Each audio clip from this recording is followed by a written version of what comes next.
everybody, it's Krista and Amy, and we're now on speakerphone. Can you hear us better? Fantastic. Great. Yeah, apologies for that. Usually our microphone serves us well, but today clearly it decided to have a hiccup. Not our day, yeah. At least in terms of technical issues. So we'll start over with the question, the first question we started with, since it seems that answer didn't really come through. So starting off with the question from Anne from Occidental College about what kind of staff can be funded, and you can see that up at the top of the question pod.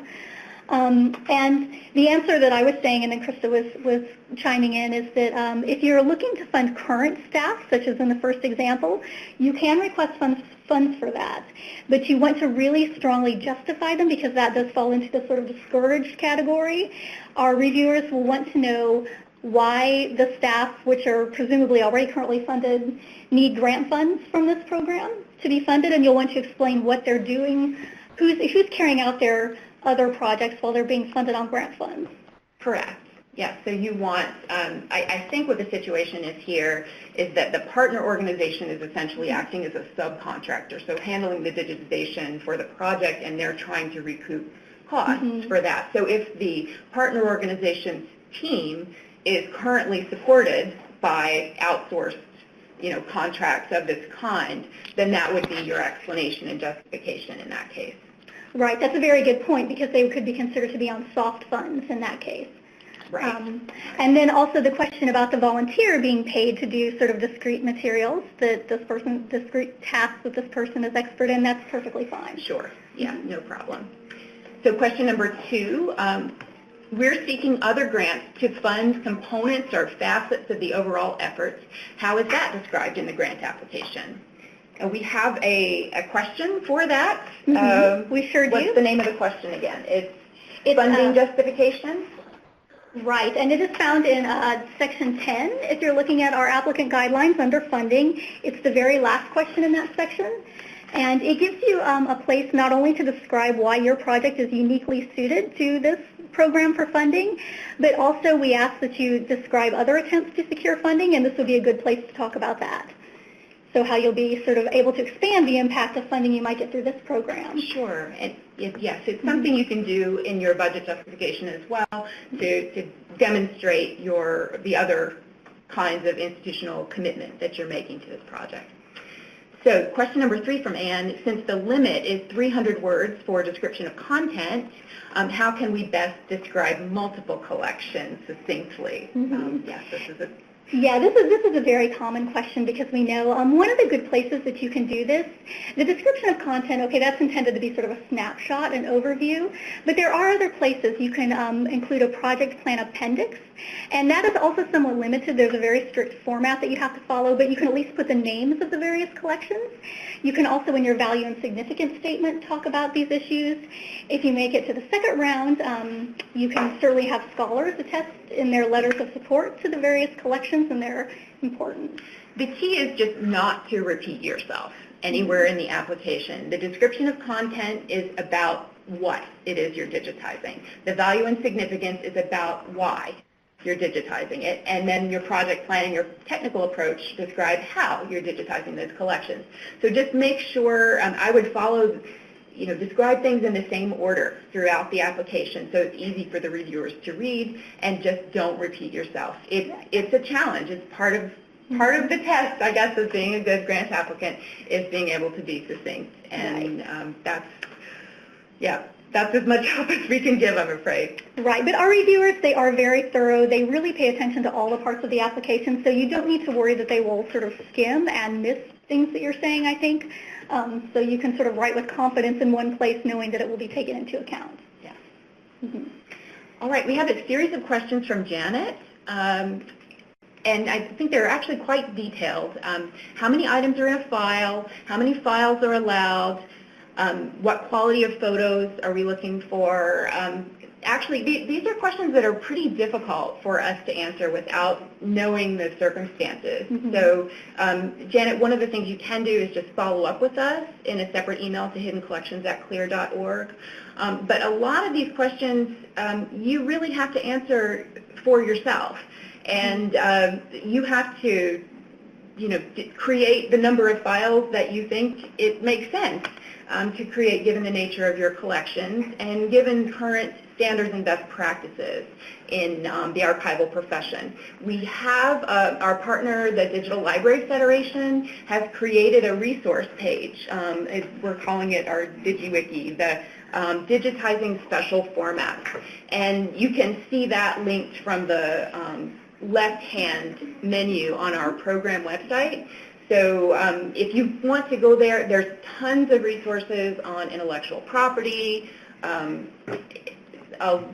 some about digital preservation, which pertains to your question about long-term sustainability. Mm-hmm. These are all sort of contested issues. We are not archivists ourselves. We are grants officers. So you really have to find the answers to these questions yourself and justify them based upon your reading about current best practices. Right. And we're giving you as much help as we can on that DLF digitization wiki. So yes, the legal questions as well, very specific to your specific situation. So we couldn't give any advice about the legal status of your Yeah, we're certainly not legal experts here, and we wouldn't want to lead you astray, so we always recommend that you would talk to your legal counsel or a lawyer on issues such as that. And then Janet's final question, how do we make it discoverable? Well, we can't tell you how, but you must make your collections discoverable. So, and that's what you have to explain in your proposal. So we can't actually give you that specific advice, but there are many great resources out there about planning digitization projects. You just do a little bit of background research. I think you'll get some better guidance than we could possibly give. Right, and we're not necessarily looking for any one specific thing, too, as sort of a corollary to that question. So it's not like there's some hidden answer that our reviewers are going to be looking for. They're interested to hear your explanation. Exactly. Of how you're going to do that. Exactly. All right, a question from Carol from the University of Delaware. Will CLIR consider for funding a library project that involves digitizing unique items that reside in multiple repositories, some known, some yet to be identified? In essence, we seek to create an artificial collection in digital space that will elucidate a particular historical movement. The created collection will be comprehensive, of significant scholarly value, and the project will make the documents discoverable and available for further scholarly analysis. Although some of the documents were transcribed by scholars, we seek to identify the originals, digitize them, and make them available. So I don't think there's a problem here necessarily for Carol. She just has to justify the selections that you've made and just being very careful that you're not just collecting together highlights. You're really you're genuinely trying to provide that comprehensive coverage. This isn't about creating select exhibits of the best of collections. Right. It's about scholarly access to the full context of a particular subject. So.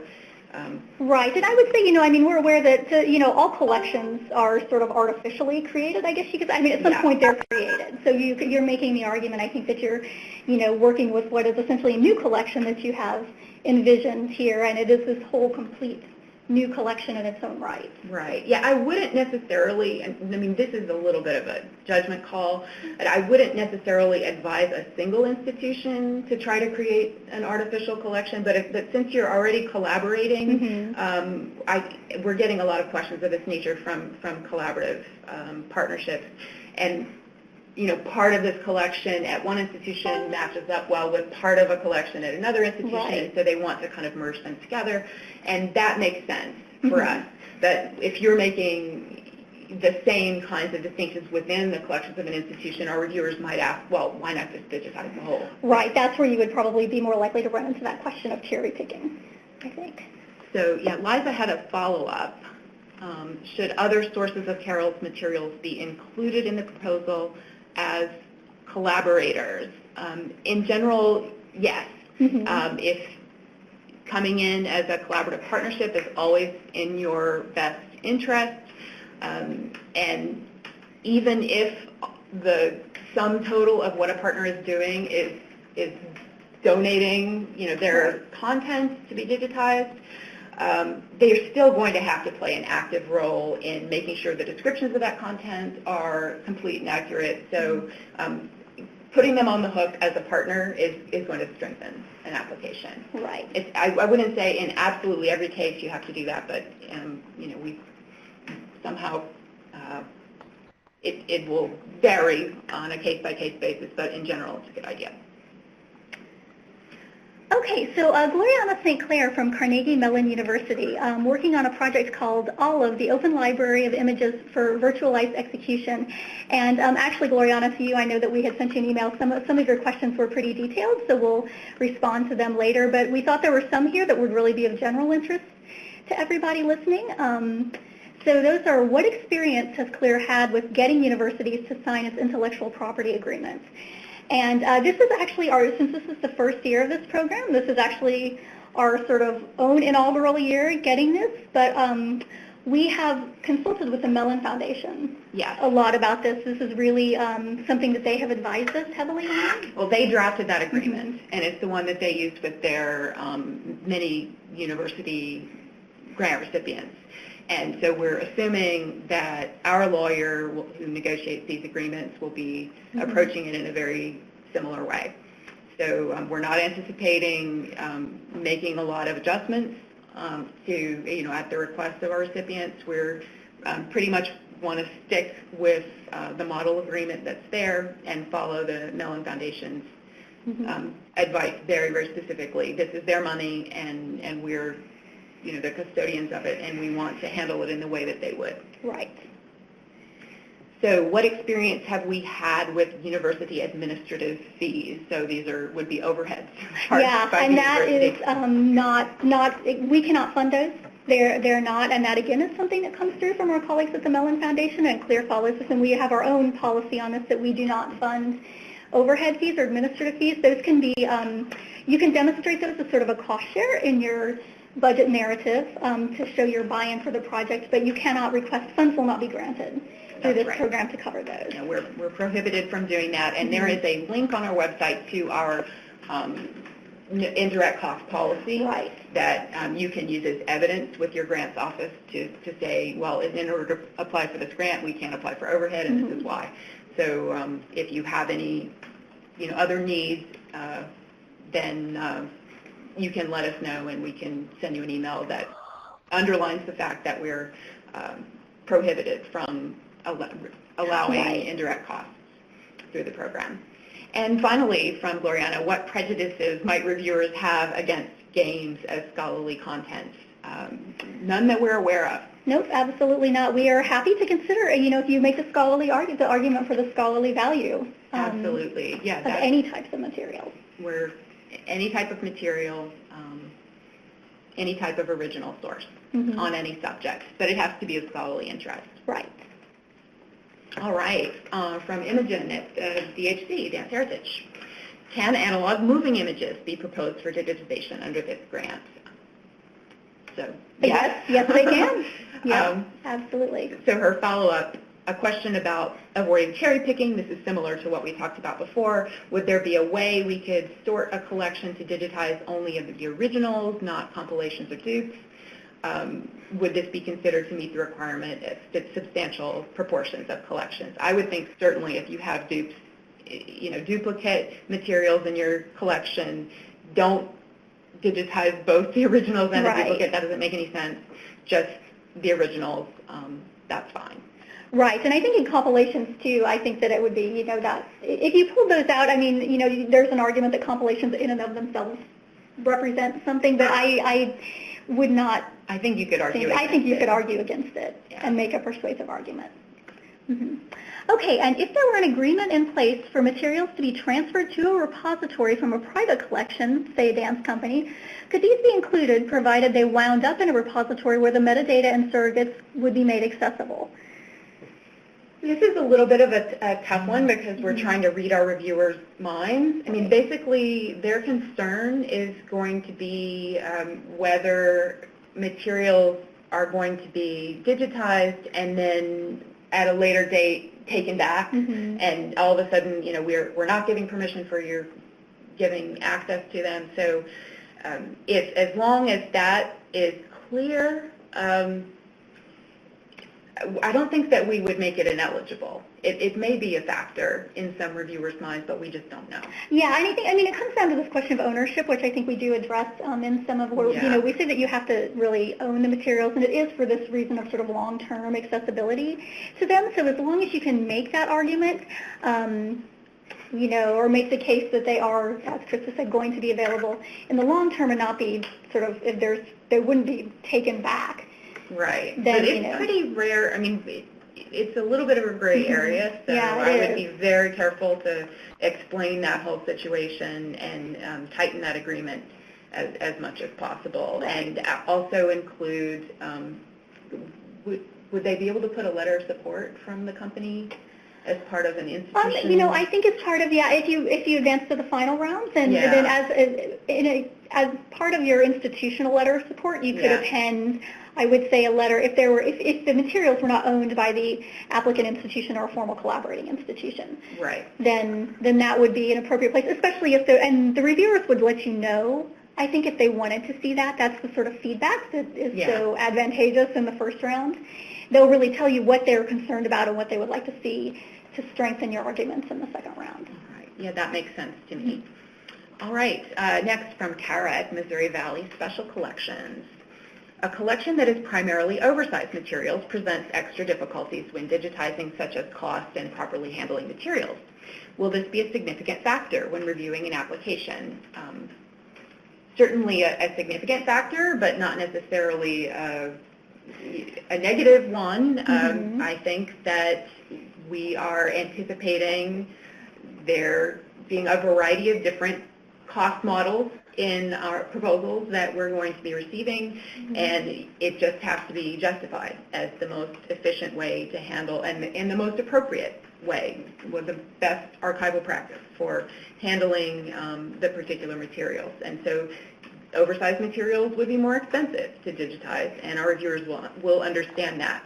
Would that, if it comes down to it at the end and they're looking at your application and someone else's application where they're digitizing more materials and it's of equal scholarly value, it could be a factor, but your hands are tied in this case. So I think you just have to be very careful to justify what the costs associated with your collection are and why they are what they are. Right, yeah, I think this is clearly a place, because the budget justification, you have no page limit, so, this is a really good place where you just want to make it clear to them that you know why you've chosen the approach that you have, and give them confidence that you didn't, that you know what you're doing, and that they will be very happy to take that into account. Yeah. Yeah. All right, from Jay Moore at the Mariners Museum. Some clarification on what you mean by the section on catalogs, repositories, services. You ask us to put the name and URL of the portals through which the digitized content will be available. Can the website for one's catalog be considered a portal? Yes. Yes. Or does it have to meet the definition of a portal that is an aggregation of information from diverse sources, like CLIR, for example? No, I guess we're using the term portal more generically.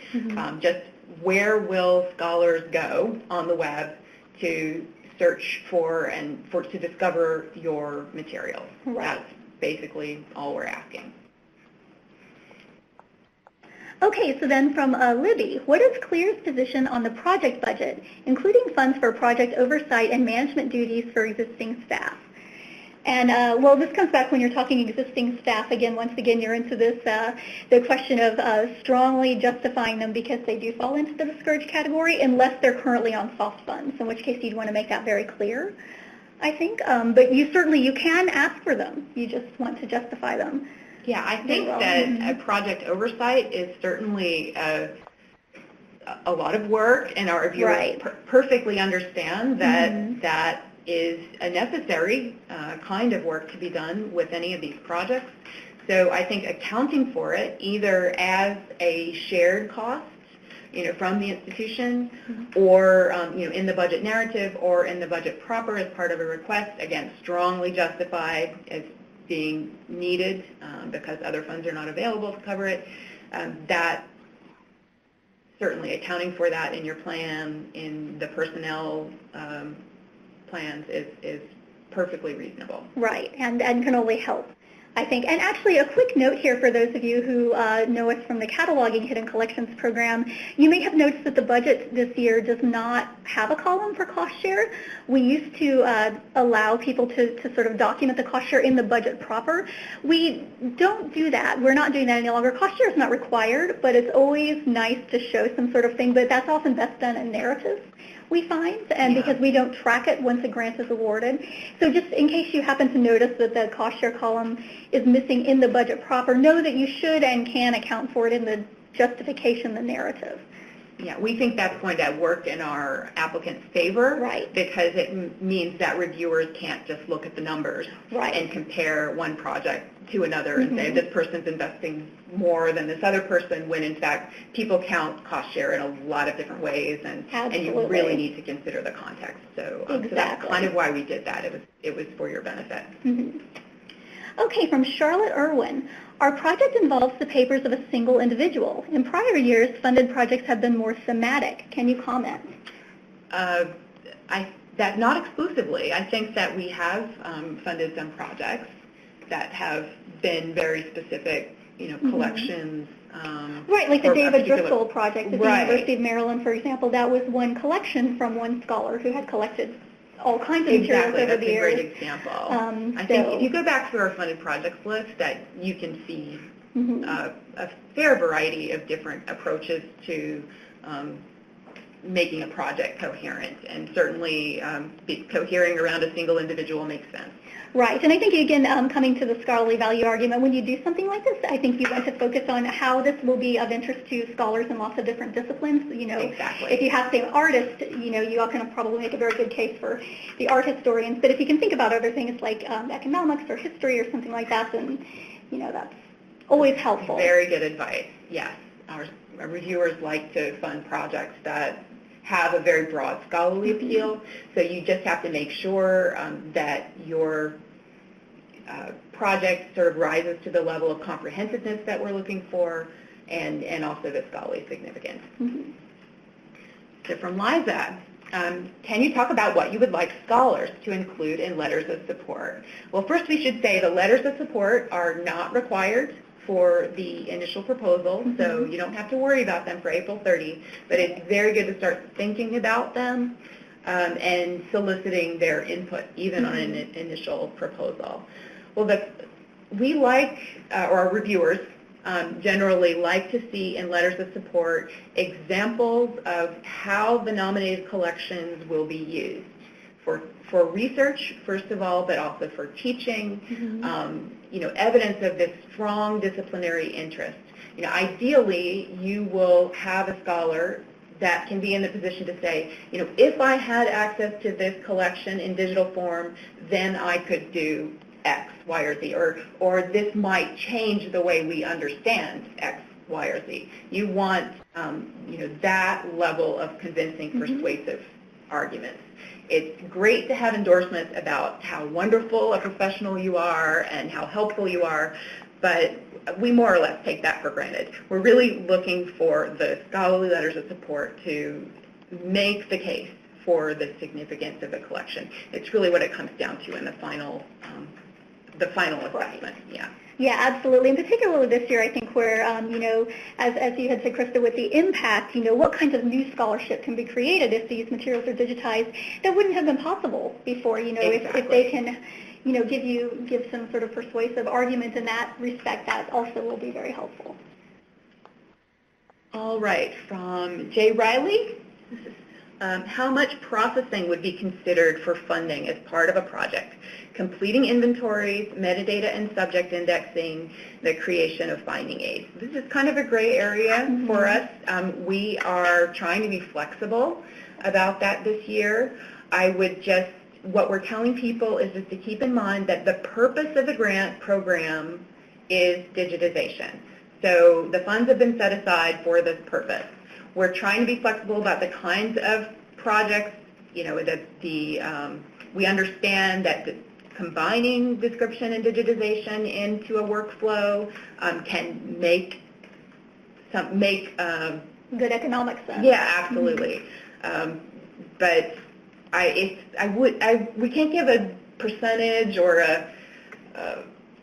it's hard once to again, say. there's no sort of threshold that we tell our reviewers to look for. You're really making the case for why this investment is justified based on what the outcomes are going to be within the context of our program's goals.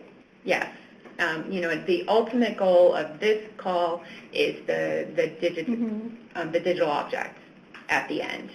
So if the primary chunk of the investment is going towards that and the processing is being handled in a very efficient way, and you can make a case that doing the processing together with the digitization makes good economic sense, then you should be okay. But again, this is the first year of the program. We don't know where our reviewers are going to draw the line. We have a feeling this is going to be a very competitive year. And so we're advising caution, but we can't really give you any more specifics than that. Right, but we can tell you we wouldn't cut it out administratively. There's no level at which we would say. No, we're not going to chuck out. Right, we're not going to make that decision as program staff. You'll get feedback from the reviewers. All right, from Nellie, is this grant intended to fund an entire project or a portion of a project? Well, that depends on how you define project. It's certainly intended to fund the digitization activities that may be part of a project, or it may be a whole project in and of itself. That's sort of up to you. In this case, we are applying for other grants for the same project, but the fiscal years might not align. Is that a problem? Not necessarily if you can plan around it. Right, yeah, we wouldn't be, we trust you to manage the funds, I think, when you get them. The only thing to think of here would be if you were applying for the same funds to do the same work, or for funds from a different organization to do the same work. Obviously, we wouldn't want to get into a situation where things were being double funded. Yeah, you would have to withdraw from one competition or another. All right, we're getting a little interference on the line, so if everybody who's listening in on the phone could make sure to mute your line, that would be really great. It would be best for the integrity of our recording. All right, Nellie, I think we answered your questions. Okay, next question. What level of administrator counts for the IP agreement signatory? Library director, dean, or provost? This, again, is very institutionally dependent. It has to be someone who has the authority to commit your university or your museum or your library, et cetera, to this legally, in a legal sense. So we don't really, we can't really tell you. That's something that you have to decide based on your own institutional hierarchy, I think. Yeah, so that your council would, I guess, be the authority there, would be able to tell you. Right. Okay. So from Liza, who owns the surrogate digital copies of the content materials? The holder of physical materials or the host of the digital files?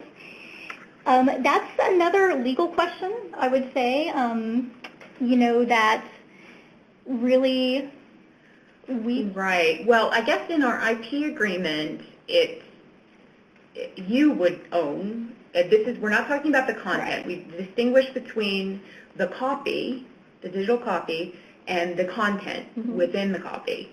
The creator of the digital copy would ostensibly own that copy, unless they were otherwise legally right, unless there was some kind of...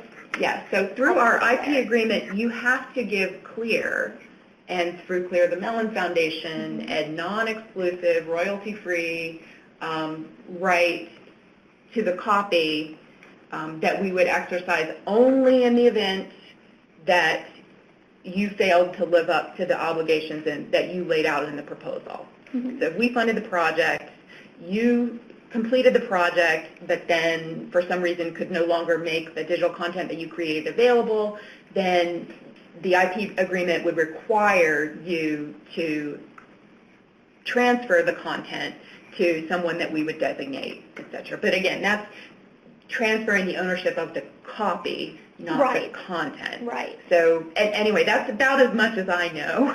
If you want to look a little bit more carefully at our IP agreement and then perhaps consult with your legal team at your university, then they might be able to help you a little bit more. Okay, so from Lyle, let's see, we are new to digitizing and are looking to raise funds for digitizing hardware and software. To what extent are funds from the CLIR program eligible for hardware and software?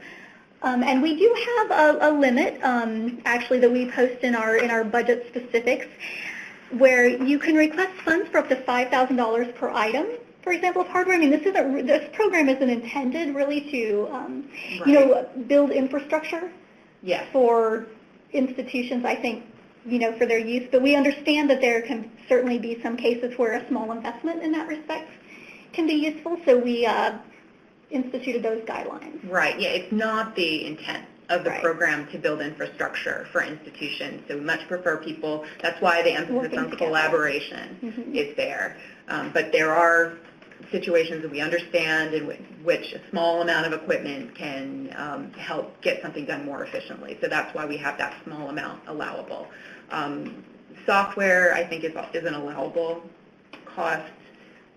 Right, and for software as well, and that's counted separately than hardware. I think that's under allowed. Right, and that's something where there's not the hard limit that there is for hardware, but I think that you would just want to be sensitive to the fact when you were requesting it that if the purchase of the software is a significant amount, percentage of what you're requesting, then I wouldn't go crazy. Yeah, it's coming back again to wanting the bulk of the grant funds. The reviewers will want to see those, and we would like to see those going towards the actual work. Yeah, so don't give reviewers any reason to just chuck out your proposal because you're not investing the bulk of the funds in the purpose, in the creation of digital content for scholars. Right. So from Candy, I'm a fundraising rep for a smaller nonprofit residing in Colorado. We have a budget of less than $100,000, but we are a historical society that works closely with the local libraries, Heritage Alliance, and town museums. We're looking to expand our programs and services that includes a museum from the 1880s, historical photos from archives of the mining industry, and partnerships with local school districts to educate the community about the rich history of this area. Is our budget too small to apply for this grant? It would be a collaborative effort with 4 other entities, and I want to make sure this is a logical fit. I think this is a case where we probably need more detail from you, so if you could write us separately with the full detail of what you're going to do, we can give you more help, but I don't see any problem.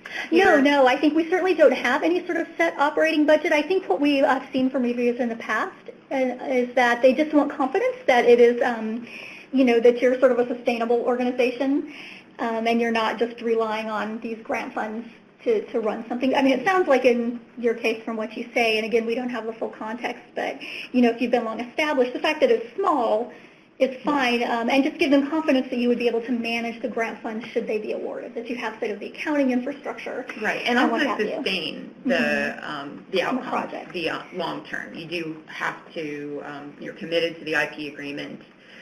You do have long-term obligations that would come out of this grant. So that level of stability would be what reviewers would be looking for. So you just would want to make sure to reassure them in the body of the application. Right, and collaborations between small institutions, that can be a very good way to help do that because you've already sort of got your, you've reached out to other places. All right, from Paul. In the past, we have microfilmed collections that are housed here. Is digitizing these for broader access an acceptable request? Okay, I'm going to put aside the IP question that might be embedded in there, so saying that's not what we're considering here. You're talking about digitizing from microfilm. It's not disallowed.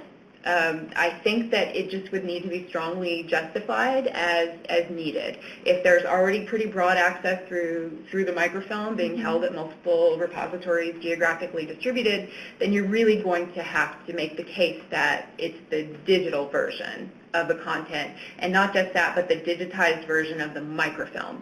Is that going to be the full and sufficient quality to serve all the needs of scholars that you're trying to serve? So, it's not disallowed, it's not ineligible, but just be very careful about justifying why you want to do it. And certainly digitizing microfilm is, from what I understand, a lot more cost-effective than digitizing from originals, so you can make the case from a cost standpoint if there are no other concerns there. But we should be able to answer that question a little better after we hear our reviewers and conversations, but that's...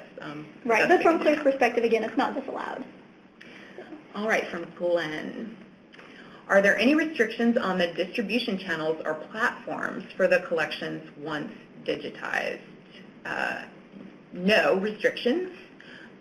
Those are for you to decide, and to set up, you have to consider the related legal issues and what makes sense. You know, where are scholars going to be looking for the content that you're digitizing? We certainly encourage, you know, widespread distribution and the use of aggregation services like those available through DPLA, but we're not going to prescribe a particular approach because they're, well, special collections are special, aren't they? And, that's right, and generally you're going to know far better than we are what the best, where your scholars are looking for resources. All right, from Providence Public Library. We are interested in digitizing a collection of which a portion was previously digitized from microfilm. The quality is poor and it's only in black and white. Is this considered hidden? Well, our definition of hidden is really more flexible than it ever has been before, so it wouldn't be disallowed. I think you just would need to be extra careful about justifying why your collection, you know, recopying your collection into digital form is warranted, and, you know, what is the scholarly significance of doing that? Then that, I think if it's poor quality, if it's unusable for many scholarly purposes, you certainly have a case there, but when reviewers are weighing it against something that's never been digitized before, they might consider it to be different. So you just have to be aware of that. Right, and perhaps providing specific examples of how this poor quality, you know, really serves as a hindrance to scholars. I think this is a good place to do that. Absolutely. So that they don't have to try to extrapolate for themselves what the problems are. Spell it out for them. Okay, so from Sarah, my institution was recently awarded a grant from CLIR. Congratulations.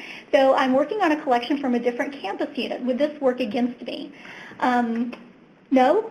And insofar as you're perhaps worried about working on 2 grants at a time, our only restriction... Well, I don't think she said her institution was awarded a grant. I don't think she's working on Oh, I see. I'm sorry. Yes. Either way, it would be fine as long as the same person isn't serving as a PI on both grants. But no, absolutely not. It's not a problem at all that your institution already has a grant. If you look through our list of projects, you can see that in some years we have awarded a grant. 2 grants to one institution even in the same year for completely different projects. Yeah, the thing you need to worry about is, you know, us finding out that we're paying the same person's salary or more than 100% of a person's time through 2 different grants, and that's certainly something that we would look at. And as long as the 2 different principal investigators, you know, different staff, insofar as that makes sense, no, we don't consider whether we've given an institution a grant previously as either a plus or a minus in the competition. It just basically doesn't matter. Right. I guess the one thing maybe else to add to this is if your institution was applying for 2 grants in 1 year, if it might make sense to collaborate, just think about, you know, whether or not it might make sense to collaborate, and often it doesn't, and that's perfectly fine. But, you know, we have had reviewers sometimes initially say, oh, well, if there are 2 applications, would it make sense for them to work together? But as long as it's clear in the proposal that they're, you know, have different approaches or for whatever reason, then that's fine. All right, from Alicia, can you discuss who and how many in general the reviewers are and the review process that they will be using? That's a great question. We are still recruiting reviewers. We are expecting to have around 16. We will be posting their names and affiliations on our website as soon as we do have them, so you'll know who they are. You will never know who reviewed your proposal, though, but they're about half scholar types and half technician or library, archivist, museum types of people, and we make sure to assign reviewers who look at a proposal from multiple perspectives. the way our review process has worked in the past, now we don't know how many applications we're going to get at this point, so this is subject to change, but the way it's worked in the past is that all applications are assigned to multiple reviewers, and the review panel comes together and they discuss the whole pool. You know, each reviewer scores and gives comments on their own individual assignments, but then they spend a whole day discussing them as a whole, and they decide which are the most competitive in the pool, and only those will be invited to submit final proposals. And so the initial proposals get returned to everyone with comments, and the people that are invited to submit final proposals are invited to submit them by the summer deadline. When's the deadline? Right. This is September 30, our deadline this year. Sorry, our I think it's September 30th. September 30th. Yeah, yes. Look at our website. Yes, listen to our website and don't listen to us. But yeah, so you'll have plenty. So you'll have another couple of months once you get your comments back in the summer to prepare your final and to get your letters from scholars lined up and the other items that you need to do, so that we try to give you enough time to respond to the feedback. Yeah, and so then there's a second meeting of the same review panel. Sometimes the same reviewers read the applications. Sometimes it's different reviewers, but it's mostly the same panel. Sometimes we rotate people on, but and they will remember the proposals from the initial round, and then they'll be making their final selections at another really, after a really super long discussion. So it's a very thorough process and genuinely helpful, I think, to most of our applicants, because you do get these comments back directly from reviewers. And so we're hoping that that's what we're going to be able to do. It may depend on the numbers of proposals that we get. We may have to expand the way we do things, but we're hoping that we'll be able to stick with what we're used to. Because we do find that it seems to work very well for our applicants. Yeah. Okay, so from Candy, if a grant is awarded, what is the grant reporting process back to CLIR on how the funds were used and its success? You can actually look right now. We have on our Hidden Collections website a page called For Recipients, and of course that's currently geared towards our cataloging Hidden Collections recipients, but the process is going to stay very much the same for digitizing awardees. Absolutely, yeah, an annual report would be required and a final report. And yes, never forget the IP agreement is required to be executed before a grant can be formally awarded, and then when the grant starts, the funds are dispersed, and then after that, we need financial and narrative reports on an annual basis. Right. So yes, detailed, we want to know how the funds were used exactly and the project outcomes. We try to track those outcomes, and we'll be trying to think creatively about how we can make those outcomes as available as possible and promote them. We are very interested in learning from our applicants and promoting their achievements, so that's part of the package. Okay, so from the Atlanta University Center Woodruff Library, if an institution participated in a past hidden collection grant from CLIR, will there be any preference afforded for digitizing those materials? No, not any specific preference, but obviously it's a similar type of review process with a similar emphasis on scholarly significance. So if the materials in the past met this, our past review panels standards for scholarly significance, that's a plus. You're sort of pre-vetted in that sense. Yes, but otherwise in the competition, it's a totally different review panel. It's a totally different set of guidelines, so there isn't any additional benefit. Okay, from Roger Lawson, we are an agency of the federal government with 501c3 status. We also have a long-time association with the Mellon Foundation for various projects. Are there any potential conflicts or issues connected with our applying? Probably not. Probably not, no. The Mellon Foundation previous association, that's completely not something we would consider. That would have no impact. And you're a 501c3 and eligible nonprofit.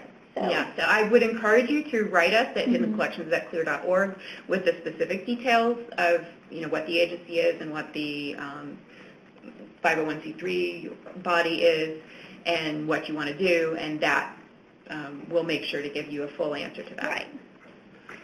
Okay, from Utah State University, if translation of foreign language materials is critical for discovery, would that cost be covered with this grant? Do we explicitly discourage that, or? You know, this is a good question because we previously did discourage it or disallow it, but I don't think that we specifically say anything about that. I think that if it were done in a very inexpensive way and a cost-effective way, then that might be okay, and it has to be strongly justified. But translation is a very expensive proposition, and once again, the emphasis of this program is on digitization. Right. So just be very, very careful about writing in major costs for other purposes. Using innovative, crowdsourcing techniques, or it depends on the nature of the collection, of course, and I think you can try to justify it. There's nothing that's going to make you ineligible, but it is something that reviewers will be concerned about investing in as they compare it to other proposals in the pool. Right, and so maybe, if there are ways that you can sort of discuss this as cost share in your budget justification, or even if you could split out the costs and show in your budget justification that, we're asking for this many funds from CLIR, but we are also going to contribute this, that might be helpful as well to make sort of the larger case. All right, from Teresa, if a piece of equipment exceeds the $5,000 limit, can you request the maximum amount to purchase the equipment and the institution covers the remaining costs?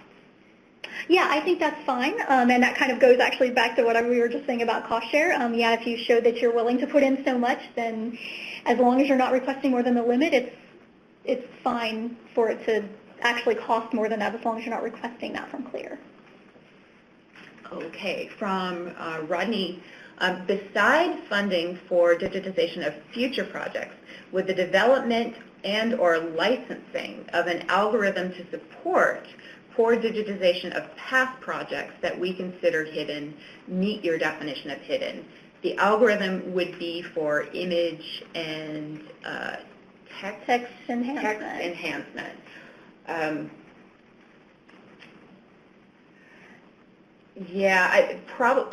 I don't really think that it's in scope. Certainly if it's a very expensive thing to do. If it were a very small part of a much larger project, I could see reviewers thinking that it would be okay, but the development and licensing, and particularly the licensing, I'm a little bit concerned that reviewers will just not want to spend probably, I think you're right that they would likely consider that to be out of scope. Again, if it is a very small amount that you're requesting, they would take that into consideration. I think, too, with licensing, with creating an algorithm such as this with grant funds, this may be something that we would want to talk to you about individually because there may also be other implications for your for that sort of work with money that comes through from us, but ultimately from the Mellon Foundation because they have their own requirements, I believe, and we would want to be involved with there that. might even be a separate IP agreement. It's a complicated question. Yeah. So, yes, if you can find another way to fund that, it's probably something that we really, in theory, encourage and support, but it's important not work. With the money that we have. Probably a little out of scope for us, but if you do want to send us a more detailed question, we would be happy to take a look at it. So from Liza, to follow up on Nellie's earlier question, often much of a large project is dependent on digitization. These funds are for digitization. Many of us are also trying to fund from other sources ongoing work using the surrogates. Can you talk about juggling these different goals? Yeah, this is really another tricky one for us because I think it's really going to be so dependent on your own context and situation. As we have said, we're certainly happy to consider funding projects that are part of a larger project from which you're getting funding from multiple sources. But I think this is really something you'd have to decide internally and also explain in your application so that reviewers would have a sense of the project management, of what the project management was going to look like. Yeah, it just involves really, it's really detailed planning, very good project management techniques. You have to have a good overall description of the overall project and also the discrete parts, and a sense of what happens if you get funding for one part but not for another part. And yes, it is a juggling act, but people do it. Right. And we've certainly seen that happen before. But there's all kinds of conditions that you'd have to be prepared for, getting funding or not getting funding, fiscal year alignments, all kinds of things like that. So it's a complicated thing. But yes, we are providing funds for digitization, not for research. So it's great when there is an existing research need and then you're actively pursuing meeting that need at the same time. I think that supports your argument. It's just you can't ask for money for research activities. So that's, it's all to the good, but yeah, it's your responsibility to unfortunately, we're really limited in the help that we can give in that sort of respect. This might be something that would be worth throwing out to a listserv, say the Museum L listserv, for example. Oh, that's a great idea. And asking other people what they've done. You might be able to speak with people who've received grants elsewhere and have a lot of experience with that. Yes, there's a lot of examples out there. Yeah, and I think a lot of people are very willing to help, probably better than we could. Yeah, I think there's some resources maybe on the DLF wiki. I know there's a project management section on the wiki. There may be some things there that could be helpful to you. All right, from Nellie again, I think you've already answered this, so no need to post the chat box. Okay, if there's a collection of items that have already been digitized, are there CLIR funds available for building a platform website database to make these resources available for distribution or research? So, no, we don't fund any projects that are just about development. Right, that are for building a platform, such as you say. But it's okay that you asked it again, because I think that's actually a very important question, a question that a lot of people have. So thanks for giving us the opportunity to address it again, actually. Okay, from Woodruff again, does this grant fund the digitization of collections that have been partially started, but a large proportion needs to be completed? The grant funding would enable the project to be done efficiently and save time. Sure, that sounds fine. Don't redo work that you've already done, but if it already exists and the result is going to be a comprehensive, complete collection, then you're meeting all of our requirements. So yeah, we like being efficient. Absolutely. Okay, so from Neil, if a very large collection has been processed and is discoverable via a finding aid, but the audiovisual portion of the collection is not accessible on obsolete legacy media, would that portion of the collection be eligible for digitization so its content may be researched and made accessible for study? In other words, is digitization of a portion of a collection acceptable? If you have an argument such as this to support it, then that's fine. If you think that digitization of the whole collection really isn't warranted because the level of access that you have now is sufficient, and if the audiovisual collection really that's important and it's going to provide coverage that scholars need, then yes, you just have to argue that what you're doing provides comprehensive coverage. And that's why the language is so vague. That's why we chose the word, comprehensive coverage. The program was designed for digitization of complete collections, but we understand there are a lot of exceptions to that rule, and that's okay. We're flexible in that way. Okay, from Glenn, in addition to scholarly access, would CLIR reviewers favor access to the general public? Absolutely. Yes, that's why openness is one of our 5 values. And certainly a collection, we're looking for scholarly significance as sort of a top requirement, but collections that have broad appeal to the general public, are great too. You have to have that scholarly interest, but yes, broad public access and a lot of public interest is only to the good. Right. Okay, from Jay Riley, is there a set number of proposals that will be invited to move to round 2? No, that's at the discretion of our panel. It will depend on the number that we get and the number that we think can be genuinely competitive. The reviewers don't want to encourage or to put the extra work on applicants that they really think are not going to be ready in this or competitive in this particular pool. So yeah, a lot of people are not invited to continue on necessarily in the same year, but are encouraged to apply in subsequent years. So we try to make it worth the while of those that we invite to move forward. Right, and actually that does raise a question too that I know a lot of people have, which is how long do we expect this program will run? And we do apply for our own funding on an annual basis, so unfortunately we can't confirm that there will be another cycle every year until December at the earliest. But certainly we are committed to running it, at least for the... I hope so. Yeah, we put an entire year's work into setting this program up, so it would be great if we got more than a year's worth of activity out of that planning process. So we're hoping to, but again, we're dependent on successfully securing funding for it going forward. Right. Okay, so let's see, from Anna, how many applications does CLIR anticipate funding? We have $4 million to give out, and the limits for a single institution application are $250,000 at the top, and for a collaborative application, $500,000 at the top. So we could fund as few as 8, and what is the bottom, $50,000, and it's, how many is that? That would be too many.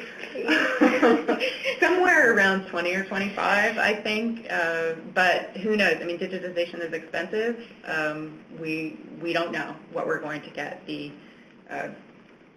number, what we've done in the past is the low end has been 15 and the high end 23. Right. So, and that we would anticipate it being similar to that based on what we know right now, because it's simply because the funding amount is set and there's no way we can work around that. Right. So let's see. So from Wendy, how many grants do you usually make in a given year? Is there an average amount? We don't know. Yeah, because we have changed the way that we incentivize collaboration now. Previously, we just had a bottom threshold of $50,000 and an upper level of $500,000, and now we have these two different tiers. One for single institutions and then another range for collaborations. It's really going to vary. We did do some research, or Adam did some research into digitization grants given out through other national level programs, and the average there was between $140,000 and $150,000. So if that's any indication of what we're going to get, then that may be about where it is. In general, yeah, we can fund more small applications or a fewer big ones. Right, and they're just they're all going to be judged on their merits. Exactly. So, great answer. Okay, so from Liza, we're a very small organization partnering with larger organizations to cover file sustainability. Will it count against us if we serve as a PI? I don't think so. No. I think if you can make a case that that you're the right party to serve as the manager of the grant project, then that's all you need to do. Yes, right. Yeah. I mean, you have to just make the case to the reviewers that you're the right party. Right, to bring this collaboration together. So, again, I notice we're a little bit past 3. We are going to go until we answer all the questions. So that's why we're carrying on. We also have some technical problems at the outset. So yeah, we don't want to. So we're aware that we're close to the end here, I think. Okay, so from Henry, related to this question about translation, is transcription of manuscript materials eligible for grant funds? I would put it in the same category, I think. You really would have to strongly justify it or make it super cheap. And that, the funds are for digitization. We think our reviewers are going to prefer things like crowdsourcing. Certainly, well, if you're doing a lot of transcription through crowdsourcing and you want a certain amount of money for the quality control of that during the course of the project, but I mean, basically that's going to be a long-term or a longer-term obligation, perhaps. So. Right, because in that sense, it would often extend past you'd have to get them digitized and then. Yeah. Well, that may be something that ends up in our discouraged category after we go through one review cycle. But it's not explicitly disallowed at this point. Just to always keep in mind the larger goal of this particular program. There's so many things that are really wonderful, wonderful activities that we fully support, but this particular program does have its very specific focus. Exactly. So in the year between, this is from Liza, in the year between now and digitization with your funds, some of the materials in our collection may be scanned and made available by others. If this happens, may we substitute additional materials? Should we pull out the recently scanned materials? In other words, what is a complete collection? And that's a lot of questions wrapped up into one, I think. Right. If the nature of the collections nominated for digitization in a proposal changes, then, I mean, effectively, but even before the grant is given, we would have to re-review that whole proposal with our panel. I mean, basically, substitutions can be made sort of after a grant is made if the certain circumstances. Right, or met. You would have to apply for sort of a formal request for that, I think. I think your best bet here would be just to try to make, and we know this would be good faith, but to try to make an estimate of what you think you might accomplish this year and simply not include those in the proposal. And perhaps, notes for the reviewers at some point probably that, we're already, we anticipate that such and such will already be digitized, and this is going to build on to that. Right. So that would count towards your comprehensiveness, but it's not raising the dollar amount that you're requesting. So I hope that makes sense. We do realize, a lot of people are trying to pull together projects and they don't know quite what they're going to digitize yet. We do want people to exercise extreme caution and be as explicit as possible about exactly what you intend to digitize, because that's how you know what it's going to cost. Right. Reviewers want to know that exactly what they're getting for the money that they're investing.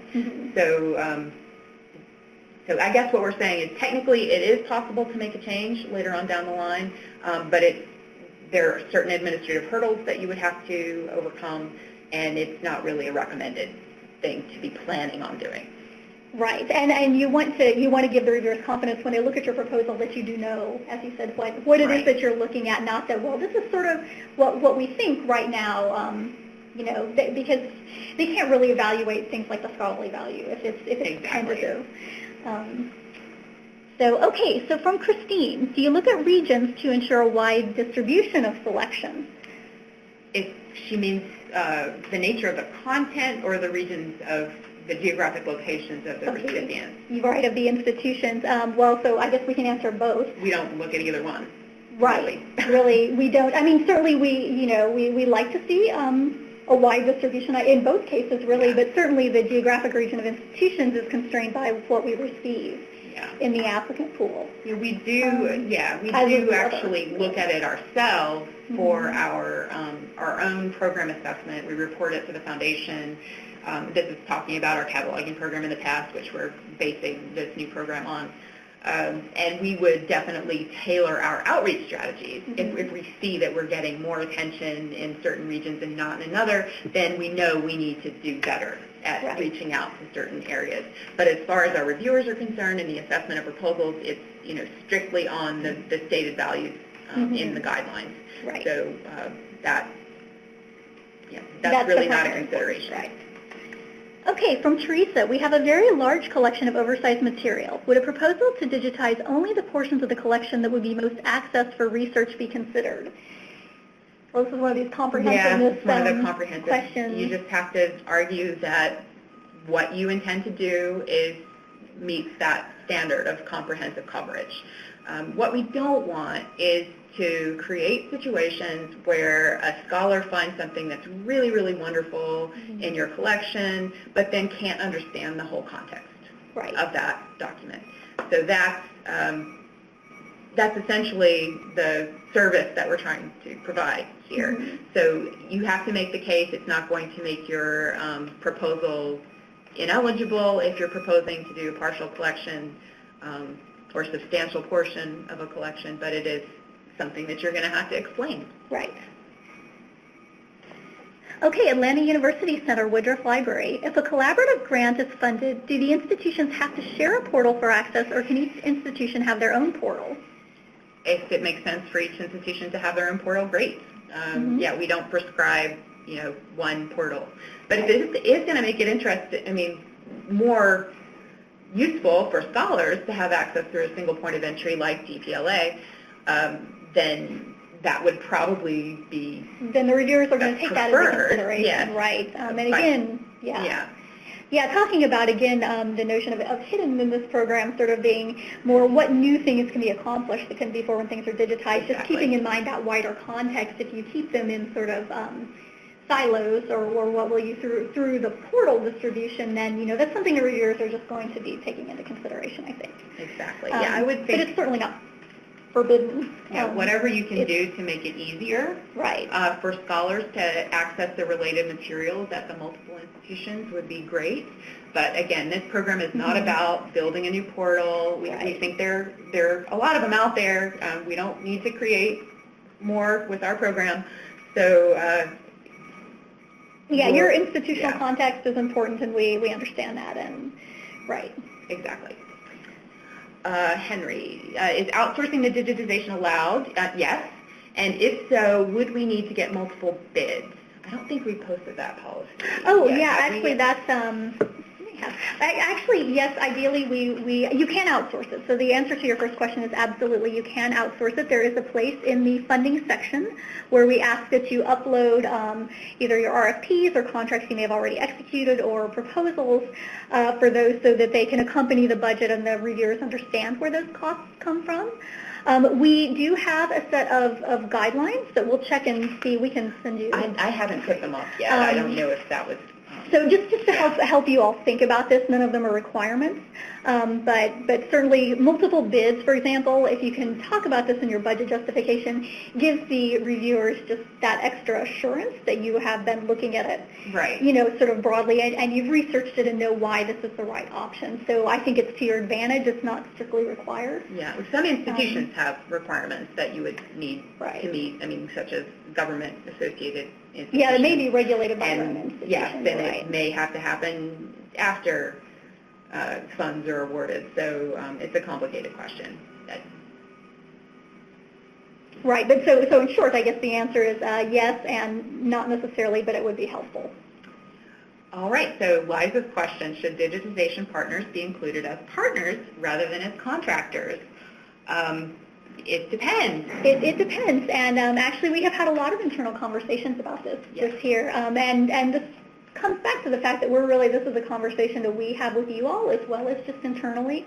So these questions are very helpful to us in thinking about it, but it does depend. It's a negotiation that you have to have with those other institutions. I mean, if the other institutions strictly want to charge you a fee for service, then they're essentially acting as a subcontractor, then they don't need to be partners. But if you have multiple people who are contributing content, it seems like it would be better for everybody to participate as an active partner. Certainly, from the standpoint of our requirements, it's better to have multiple partners than a single partner coming in, but you have to have an argument. So why this is a partner and not just a subcontractor that you're paying to do work without any intellectual engagement. Partners genuinely should have an interest in the project beyond just financial gain. They need to be putting something into the project and getting something out of it that's not just money. So, and they also are on the hook for signing a separate IP agreement with CLIR. So your partners have to be prepared to write an institutional letter of support that meets the standards of our guidelines, and also to sign a separate IP agreement.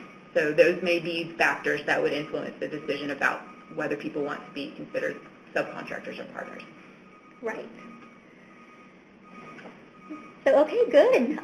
We've come to the end of our list, but we're still here if anybody has any more things they'd like to ask us. And again, we'll be back in 2 weeks as well. So I hope that this has been helpful for you all. I hope it's not too confusing. I'm so sorry about the audio issues. This has not happened to us before, but we're kind of in new territory in many ways with this program. Just breaking things in. And apologies, too, if you've been hearing some beeping lately. It seems we have some construction going on behind us. But hopefully that hasn't been too much of a hindrance. Well, yeah, and thanks to all of you. Again, your questions are so useful to us as we look at the way that this program is designed and think about how we can make it better suited to your needs and better address your questions. Right, yes, definitely we make refinements to our guidelines Absolutely. The language in our guidelines, not the fundamental structure, but yes, no requirements will change in incredibly the current helpful. cycle, but yeah. But hopefully we can make things a little clearer Yes, as it goes on. definitely.